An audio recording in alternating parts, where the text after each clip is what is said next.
నువ్వెక్కడికా? భయపడుతున్నావా కూడా పడుకుంటా? నాకు భయంగా ఉంది, కూర్చి నా పక్కన పనుకో.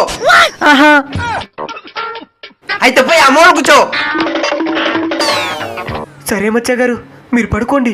ముద్ర నీదేంద్రా? ఆలస్యంగా పడుకుంటే ఆరోగ్యం చెడిపోతుంది. సరే పనుకుంటా, బయట పో. మొత్తం సిద్ధం చేసినావా? ఊపిరి కూడా సావాలి. నువ్వు అదంతా నన్నదు అమ్మంటావా? నువ్వేదు తినేదంటే ఫస్ట్ పరిగెత్తుంటావా? సావు కదా, నన్ను తిందేసి. సరే రా.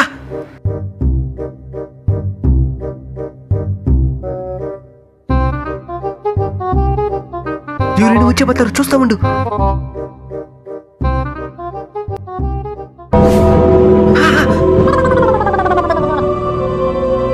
అయిందా? ఎవరు వచ్చే పోతారు కానీరా. చచ్చిపోయినట్టున్నాడు.